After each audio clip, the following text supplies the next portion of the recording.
ఇప్పుడు రాగి రోటీ ఎలా చేయాలో చూద్దాం. ముందుగా రాగి రోటీ చేసుకోవడానికి ఒక బౌల్ని తీసుకుందాము. ఈ బౌల్లోకి ఒక కప్పు రాగి పిండిని వేసుకుందాము. అలాగే పావు కప్పు తురుముకున్న క్యారెట్ని వేసుకుందాము.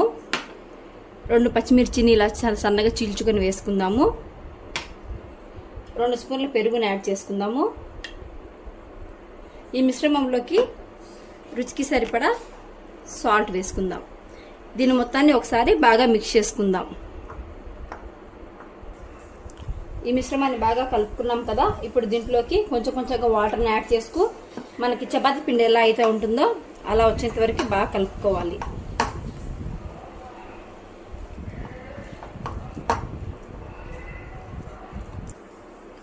చూడండి, పిండిని ఇలా బాగా కలుపుకున్నాం కదా. ఇప్పుడు ఈ పిండిని 2 భాగాలుగా డివైడ్ చేసుకుందాం.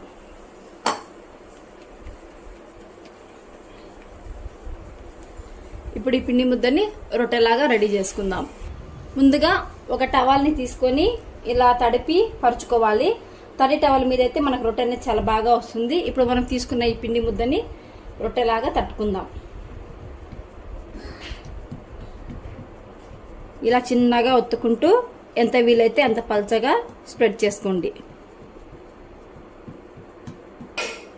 చూడండి, రొట్టెని ఇలా పల్చగా ఒత్తుకున్నాం కదా. ఇప్పుడు స్టవ్ ఆన్ చేసి పెనం పెట్టుకుందాం. స్టవ్ ఆన్ చేసుకుని పెనం పెట్టుకున్నాం కదా. పెనం బాగా వేడెక్కింది. ఇప్పుడు మనం తట్టుకున్న రొట్టెని ఇలా టవల్తో కూడా తీసుకోవాలి. ఇలా తీసుకొని పెనం మీద ఇలా వేసేయాలి. చూడండి ఎంత బాగా రిమూవ్ అయిపోయిందో. ఇప్పుడు స్టవ్ లో ఫ్లేమ్లో పెట్టుకొని రొట్టెని 2 పక్కల తిప్పుకుంటూ కాల్చుకోవాలి. రొట్టె ఒక పక్క బాగా కాలింది, ఇంకో పక్కకు తిప్పుకొని కాల్చుకుందాం.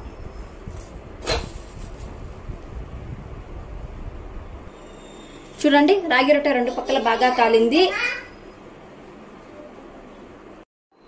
చూడండి, రాగి రొట్టె 2 పక్కల బాగా కాలింది. ఇప్పుడు ప్లేట్లోకి సర్వ్ చేసుకుందాం. వేడి వేడి రాగి రొట్టె రెడీ. ఇప్పుడు బీట్రూట్ పులావ్ ఎలా చేయాలో చూద్దాం. ముందుగా బీట్రూట్ పులావ్ చేసుకోవడానికి ఒక బీట్రూట్ని ఇలా మిక్సీలో పేస్ట్ చేసి పెట్టుకోవాలి. అలాగే ఒక గ్లాస్ బియ్యాన్ని 2 సార్లు బాగా వాష్ చేసుకొని ఒక హాఫ్ అన్ అవర్ ముందుగా నానబెట్టి పెట్టుకోవాలి. అలాగే మిల్ మేకర్ని తీసుకొని హాట్ వాటర్లో ఒక 15 నిమిషాలు ముందుగా నానబెట్టి పెట్టుకోవాలి. ఇప్పుడు బీట్రూట్ పులావ్ చేయడానికి ముందుగా స్టవ్ ఆన్ చేసి కుక్కర్ పెట్టుకున్నాము. కుక్కర్లోకి 2 స్పూన్స్ ఆయిల్ వేసుకుందాం.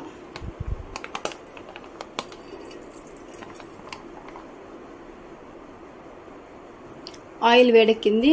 ఆయిల్లోకి 2 యాలకులు, చిన్న ముక్క దాల్చిన చెక్క, అలాగే ఒక బిర్యానీ ఆకు, ఒక 4 లవంగాలని యాడ్ చేసుకుందాం. మసాలా దినుసులు బాగా వేగాయి కదా. మీడియం సైజ్ ఆనియన్ కట్ చేసి యాడ్ చేసుకుందాం. అలాగే 1 కప్పు గ్రీన్ పీస్ని యాడ్ చేసుకుందాం. 1 కప్పు కాలీఫ్లవర్ని యాడ్ చేసుకుందాం. వెజ్జీస్ అన్ని బాగా వేగాయి కదా. దీంట్లోకి మనం ముందుగా నానబెట్టి పెట్టుకున్న 1 గ్లాస్ రైస్ని యాడ్ చేసుకుందాం.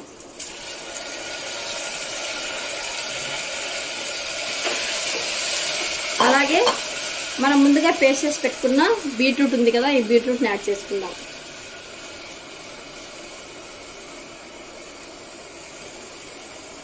మనం ముందుగా నానబెట్టుకున్న సోయా ఉంది కదా, ఈ సోయాని కూడా యాడ్ చేసుకుందాం. ఈ మూడింటిని ఆయిల్లో ఒక 5 నిమిషాలు బాగా వేయించుకుందాము. ఆయిల్లో బాగా వేయించుకున్నాము. ఇప్పుడు ఈ మిశ్రమంలోకి రుచికి సరిపడా సాల్ట్ యాడ్ చేసుకుందాం. అలాగే మనం 1 గ్లాస్ రైస్ తీసుకున్నాం కదా, రైస్ కి double quantity 2 glasses water add చేసుకుందాం.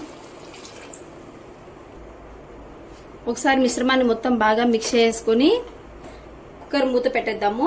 కుక్కర్ మూత పెట్టేసి మీడియం ఫ్లేమ్ లో 2 విజిల్స్ వచ్చేంత వరకు కుక్ చేసుకుంటే సరిపోతుంది. చూడండి, కుక్కర్ విజిల్ చల్లారింది. మూత ఓపెన్ చేశాను. బీట్రూట్ అనేది ఎంత బాగా కుక్ అయిపోయిందో. ఈ రైస్ ని బౌల్లోకి షిఫ్ట్ చేసుకుందాం. చూడండి, వేడి వేడి beetroot pulao ready. Raita prepare చేసుకోవడానికి ముందుగా 1 కప్లో ఇలా కర్డ్ తీసుకోవాలి. ఈ కర్డ్లోకి సన్నగా తరిగి పెట్టుకున్న ఆనియన్స్, అలాగే సన్నగా తరిగి పెట్టుకున్న టమాటోస్, సన్నగా చాప్ చేసి పెట్టుకున్న కీరా, అలాగే సన్నగా తరిగి పెట్టుకున్న క్యారెట్ యాడ్ చేసుకుందాము. గార్నిష్ కోసం కొంచెం కొత్తిమీర యాడ్ చేసుకుందాము. రుచికి సరిపడా సాల్ట్ యాడ్ చేసుకోండి. అలాగే కొంచెం పెప్పర్ పౌడర్. ఇవన్నీ వేసి బాగా మిక్స్ చేసుకోవాలి. చూడండి రైతా రెడీ. ఇప్పుడు చికెన్ సూప్ ఎలా చేయాలో చూద్దాము. చికెన్ సూప్ చేసుకోవడానికి ముందుగా 100 గ్రామ్స్ చికెన్ తీసుకున్నాము. చికెన్ లోకి ఒక హాఫ్ గ్లాస్ వాటర్ యాడ్ చేసుకుని 2 విజిల్స్ వచ్చేంత వరకు కుక్ చేసుకుందాం. చికెన్ సూప్ చేసుకోవడానికి చికెన్ బాయిల్ చేసుకున్నాం కదా, ఇప్పుడు సూప్ చేసుకుందాం. సూప్ చేసుకోవడానికి ముందుగా స్టవ్ ఆన్ చేసుకుని కడాయి పెట్టుకుందాము. కడాయిలోకి కొంచెం బటర్ వేసుకుందాం. బటర్ కాగింది కదా, బటర్ లోకి కట్ చేసి పెట్టుకుని ఆనియన్స్ యాడ్ చేసుకుందాం. ఆనియన్స్ బాగా వేగాయి కదా, ఇందులోకి కట్ చేసి పెట్టుకున్న క్యారెట్ ని యాడ్ చేసుకుందాం. క్యారెట్ బాగా వేగింది కదా, ఇప్పుడు దీంట్లోకి మనం ముందుగా బాయిల్ చేసి పెట్టుకున్న చికెన్ స్టాక్ ని యాడ్ చేసుకుందాం. చికెన్ స్టాక్ ని ఒక 5 మినిట్స్ బాగా బాయిల్ చేసుకోవాలి. చికెన్ బాగా బాయిల్ అయింది కదా, ఇందులోకి ఒక 1/2 స్పూన్ పెప్పర్ పౌడర్ వేసుకుందాము. అలాగే రుచికి సరిపడా సాల్ట్ యాడ్ చేసుకుందాం. ఒక 5 నిమిషాలు బాగా కుక్ చేసుకుందాము. చికెన్ సూప్ బాగా బాయిల్ అయింది కదా, ఫైనల్ గా కొత్తిమీర వేసుకుని స్టవ్ ఆఫ్ చేసేసుకుందాం. వేడి వేడి చికెన్ సూప్ రెడీ. ఇప్పుడు ఫాక్స్టైల్ మిల్లెట్ మ్యాంగో రైస్ ఎలా చేయాలో చూద్దాము. ఫాక్స్టైల్ మిల్లెట్ అంటే కొర్రలండి. కొర్రలతో మనం మ్యాంగో రైస్ చేద్దాం. కొర్రలతో ఇప్పుడు మ్యాంగో రైస్ చేసుకుందాము. అందుకని కొర్ర బియ్యాన్ని నైట్ అంతా నానబెట్టుకున్నాను. కనీసం 6 to 8 అవర్స్ నానబెట్టుకోండి, అప్పుడే మీకు రైస్ అనేది చాలా బాగా వస్తుంది. ఇలా నైట్ అంతా సోక్ చేసుకునే బియ్యాన్ని ఇప్పుడు రైస్ కుక్కర్ లో వేసుకొని కుక్ చేసుకుందాం. 1 కప్పు కొర్ర బియ్యానికి 2 కప్పుల వాటర్ తీసుకున్నాను. దీంట్లోకి కొంచెం సాల్ట్ వేసుకుందాము. మూత పెట్టేసుకొని మీడియం ఫ్లేమ్ లో 3 విజిల్స్ వచ్చేంత వరకు కుక్ చేసుకుందాం. ముందుగా స్టవ్ ఆన్ చేసుకుని కడాయి పెట్టుకున్నాము. కడాయి వేడెక్కింది, ఇందులోకి 2 స్పూన్స్ ఆయిల్ యాడ్ చేసుకుందాం. ఆయిల్ వేడెక్కింది, ఆవాలు జీలకర్ర వేసుకుందాం. ఆవాలు జీలకర్ర చిట్పటలు ఆడాయి కదా, దీనిలో వేరుశనగ గింజలు వేసుకొని బాగా వేయించుకుందాం. వేరుశనగ గింజలు బాగా వేగాయి కదా, ఇందులోకి 2 ఎండుమిరపకాయలను వేసుకుందాము. అలాగే సన్నగా చీల్చి పెట్టుకున్న 2 పచ్చిమిరపకాయలు, కొంచెం ఆనియన్ వేసుకుందాం. ఈ మిశ్రమంలోకి చిటికెడు పసుపుని వేసుకుందాము. అలాగే రుచికి సరిపడా సాల్ట్ ని వేసుకుందాము. సాల్ట్ చూసుకొని వేసుకోండి, ఎందుకంటే మనం కొర్రలు బాయిల్ చేసినప్పుడు కూడా సాల్ట్ వేసింటాము. ఒకసారి బాగా మిక్స్ చేసుకొని మనం తురిమి పెట్టుకున్న మామిడికాయను వేసుకుందాము.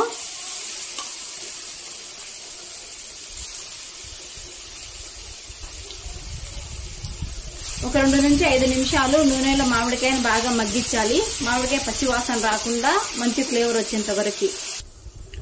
మామిడికాయ బాగా వేగి మనకు ఆయిల్ సపరేట్ అవుతుంది కదా, ఈ టైంలో మనం ముందుగా బాయిల్ చేసి పెట్టుకున్న కొర్రల్ని యాడ్ చేసుకుందాం. కొర్రలకంతా మ్యాంగో బాగా ఫ్లేవర్ పట్టేట్టుగా లో ఫ్లేమ్ లో పెట్టుకొని మిక్స్ చేసుకుంటూ కలుపుకుంటూ ఉండాలి. కనీసం ఒక 10 మినిట్స్ అయినా స్టవ్ మీద పెట్టుకోవాలి. రైస్ అంతా బాగా మిక్స్ చేసేసుకున్నాం కదా, ఫ్లేవర్ అంతా రైస్ బాగా పట్టింది. ఇప్పుడు స్టవ్ ఆఫ్ చేసుకుని బౌల్లోకి సర్వ్ చేసేసుకుందాం. కొర్రలతో వేడి వేడి మ్యాంగో రైస్ రెడీ.